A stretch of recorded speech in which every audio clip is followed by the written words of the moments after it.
We all know that chess is a pretty complicated game. In particular, there are so many words to describe so many elements of it. So in this video, I wanted to give you 30 of those words in an easy, digestible format with examples. I've also included a link in the description for after you watch this video. It's a massive glossary over on Wikipedia of so many other chess terms as well. But before we start, I just want to apologize to you all. There's actually 31 terms, so you've been clickbaited, but I think you're gonna enjoy the content. We're gonna kick things off in the opening. The opening is the earliest stage of the game and generally features a few things, like putting pawns into the center, developing your pieces all fully, and then getting your king castled. But the second term that we're going to learn in the opening is theory. Theory is predetermined best moves either played by grandmasters or computers. An example of this is e4, c6, the Caro-Kann defense, d4, d5, knight d2, de, knight e4, bishop f5, knight g3, bishop g6, h4, h6, knight f3, knight d7, h5, bishop h7, and so on. The more you memorize, the better of an advantage that you have. So the third term then of the opening is novelty. Novelty is the first move out of an opening, potentially, that's never been played before. Novelties can be good or bad, depending on the position that we have here. If, for example, white lost the queen on the next move, that might be a novelty, but that's not a good novelty. The grandmasters prepare better novelties, bring them to the table, and use them to their advantage. And the fourth and final term for the opening is gambits. If we start over at the beginning, e4, e5, gambits are openings where you sacrifice material early, like this one, which is known as the Danish gambit, to get a lead in development. Faster development, active open lines for your pieces, and potentially devastating effect that you can win very quickly with. For our fifth term, we're going to go directly to the final stage of the game, known as the endgame.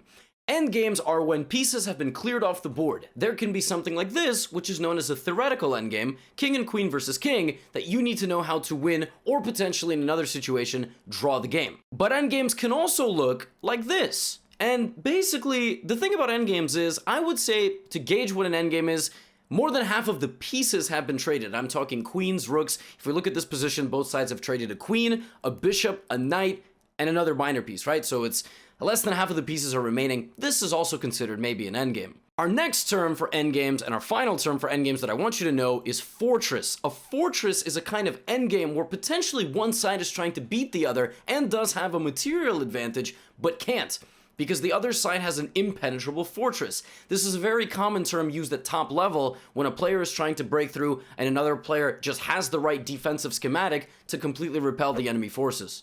For this next part, we're going to be talking about the middle game. Now, there are a lot of terms covered in the middle game. The middle game is the bridge between the opening and the end game. Middle games are split into more tactical positions and more strategic ones. We're first going to focus on the ones that are a little bit more tactical. So our next term is piece activity. Activity is how many squares you control on your opponent's side of the board and your future prospects of your pieces. Just very quickly, we can compare this bishop with this bishop. This bishop has direct vision to the other side of the board, whereas this bishop is very restricted. That is kind of, in a nutshell, what activity is. Now for the next two terms, I'm actually going to stay right here. This next term is advantage. Advantage in chess is who has a better position and who has future prospects in that position. It can be determined with 4 criteria. Number 1 is material, number 2 is king safety, piece activity, and who has more space. If you look at this position, white is winning on a few of those fronts, therefore white has the better position. And I did just say a term, space. Space is going to be our next term in this video.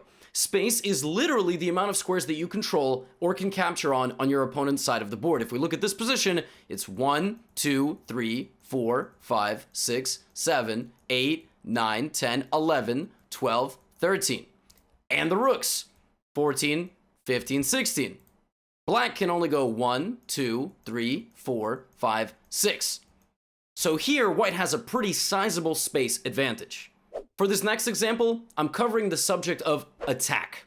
An attack in chess is when you coordinate your pawns or your pieces to either go forward and attack the king or attack the side of a board. In this particular position, black is launching an attack on the king. So if black is able to break through on this side of the board, black will have a direct line of assault and potentially deliver checkmate. But white is also doing the other thing, the same thing on the other side of the board, because both of their kings are on separate sides.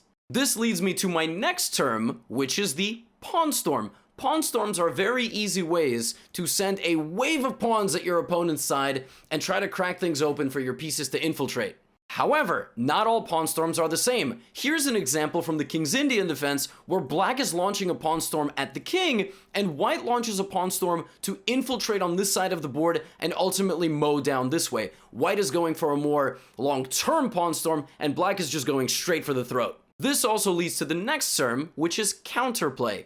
Counterplay in chess is when you don't just sit back and get overwhelmed by your opponent, you actually directly fight back. Counterplay can exist on the same side, where you meet your opponent head-on, or in this position, we would consider this queenside counterplay. The next thing that we're looking at is something called a sacrifice. A sacrifice in chess is when you give away material that is worth slightly more than what you're getting back, but ideally you open up your opponent's position, and oftentimes that can lead to a checkmate. If you look at the position on the board, white can play the move bishop takes h6. Now normally, a bishop is not worth 2 pawns, but in this case, you've opened up all of the lines and you're going to deliver a checkmate very soon. When you blunder your queen for a bishop, that's not a sacrifice. You can tell yourself that, but a sacrifice has an elegant feel and a purpose to it, and usually it's deliberate. One of the most famous sacrifices in chess is known as the Greek gift sacrifice, and it's when you give away your bishop on the h7 square, the king takes, and then you play the move knight to g5 check. What that does is it opens up the line for your queen, and then when the king goes back, your queen and knight infiltrate and deliver mate. Definitely look that up. Greek gift sacrifice. While we're in this position, I also want to tell you about the word threat.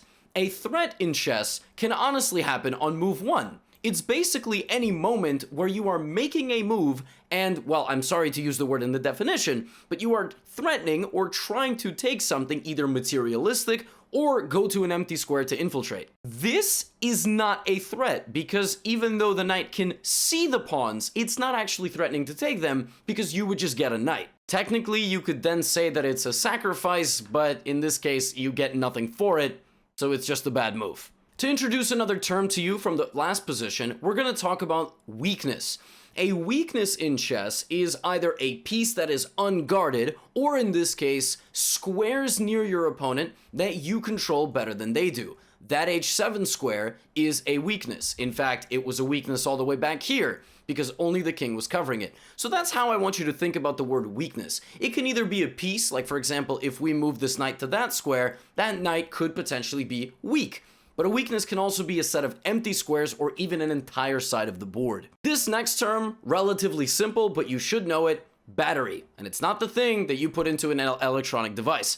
A battery in chess is when you team up 2 pieces on the same diagonal or on the same straightaway. So the 3 pieces that can work together in a battery, or I apologize, the 2 pieces, queen and bishop, rook and rook, queen and rook. A rook and a bishop cannot work in a battery together because they don't look the same way. But a queen and a bishop can look down this way, and that's what a battery is. While we stay on the subject of attacking chess, the next one is known as a rook lift. A rook lift is when you bring the rook to help with the attack. You might notice in this position, we can get a battery with the queen and the bishop, but a rook lift here would go like this, up and over. And rook lifts are very useful. Actually, if you've been watching PogChamps recently, you know that Ludwig had a rook lift in his game that he could have used to his advantage to beat Moist Critical. But rook lifts are really kind of important details when you're trying to deliver attacks and bring more help. This next term, tactics, is going to be included in the video. Tactics are forcing sequences of moves, oftentimes used in puzzles that you can practice, that you can then incorporate in your games. Examples are forks, skewers, discovered attacks, and so on. I haven't included every single one in this video, but tactics big picture are how most chess games are decided. You should absolutely know the different types of tactics, you should know the tactical patterns, and you should practice them on your own wherever you'd like. For our next 2 terms, I'm going to look at a blitz game that I played yesterday on stream against the Grandmaster, the first of which is called tempo. Tempo in chess is when you make improving moves that also win time against your opponent. So generally, they need to be creating threats. So in this position, I played the move rook to g8 because I developed my rook with tempo and my opponent had to respond to my threat by moving. Generally, in this case, you would say black got the better of this kind of exchange because I activated my rook and my opponent just had to respond to me and move out of the way. But I'm actually going to stay right here for this next term, which is dynamic. Dynamic is a really abstract term for chess, but generally what it means is a position that's wacky, looks really non-traditional, there's all sorts of different piece interactions going on, and there's multiple ways for both sides to play that the computer can't even fully evaluate correctly. It just means that it's a position very tactical, full of life, and probably both players have to be very accurate or they could lose very quickly. For the next part of the video, we are switching to something known as positional or strategic play, which generally is a little bit more long-term and features a bit more abstract of a concept, especially for beginners and intermediate players. So having said that, our next term is going to be closed position. The way I want you to think about closed and open positions, which we will get to in a second, is generally determined by the pawns. The pawns are like the fence of a position, and in this case, both players have 8 of them. That means that the pawns are generally locked. The pawn breaks in the position become very crucial, where you can offer a trade to open things up, and maneuvering your pieces is going to be the most important part of this game. But having said that, open positions. Well, you guessed it. Look at this. Half of the pawns have been traded, there's a lot more open lines, and you've got to be really vigilant, especially with the bishops, the queens, and the rooks. Their long-range pieces see down the board a lot better, so be careful, or you might blunder something. This next one is a bit more advanced of a term, but I'm still going to use it. It's called a blockade. A blockade in chess is very often when you plop a piece down or a pawn to completely shut down the movement of enemy pawns. Generally, blockades are only describing when you've blockaded sets of pawns, and this is a very useful maneuver, or a situation, I should say, because once you move away, after you've stockpiled the pressure, you can win those pawns. And actually, this is straight from a game I played, not even yesterday, I played this earlier today, and I ended up super blockading both of the pawns, and then winning one, ultimately winning the other. So that's why blockades are super useful, even though they're pretty advanced. In chess, we can say that a position is complex, but actually, there's a different way to use the word complex, and you pronounce it differently as well. A complex is when you've set up your position in such a way that you control a certain set of squares. You'll notice that since I have 6 pawns on light squares, I have what's called a light squared complex, and I'm counteracting the light squared bishop that my opponent has.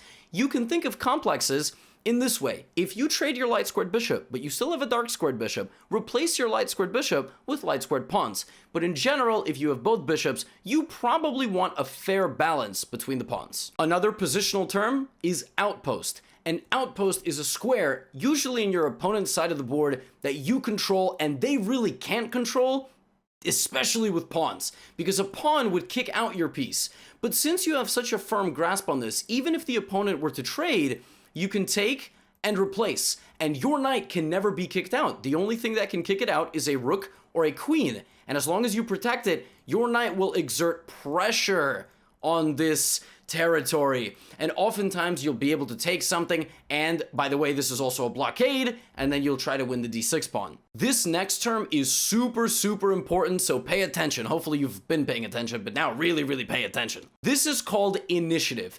Initiative is a set of attacking moves where you create threats once, twice, 3, 4, 5 times, but in doing so, you don't overextend, you don't do anything insane, you just improve your position. We're actually going to take a look at a game that Garry Kasparov, one of the greatest players of all time, if not the greatest player of all time, played.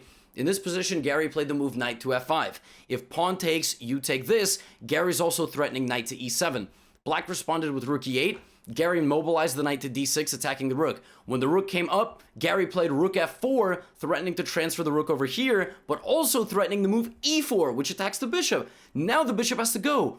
When this came up here, this file opened up, or this rank, I should say, opened up. Now white plays bishop h4, attacking the rook has to move in rook c3. And Garry uses the knight, the pawn, the rook, the bishop, and the other rook, and ultimately the queen as well, to triple stack on this side, and he went on to win a very nice game. This example is the greatest example that I can give you of what an initiative is. In your own games, you can look for 2 or 3 move initiatives. In this case, we see Garry Kasparov, well, fittingly, making like a 7 move initiative and getting a dominant, overwhelming advantage. For this next example, we go back a little bit more generally to what a trade or an exchange is. In chess, a trade is generally something of fair value. So you would say that here you are trading a bishop for a knight.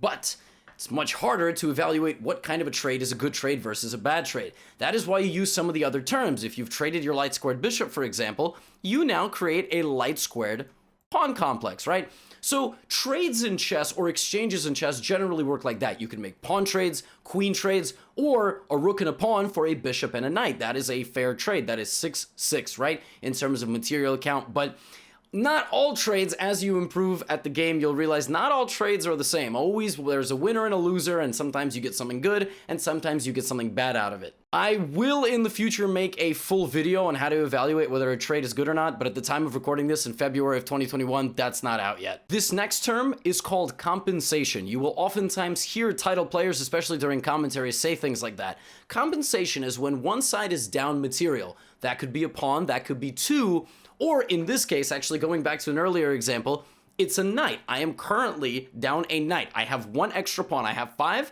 my opponent has 4, but my compensation here for the knight is the fact that my opponent is very passive. Both of their rooks are out of the game. My bishop is preventing the king from castling in either direction.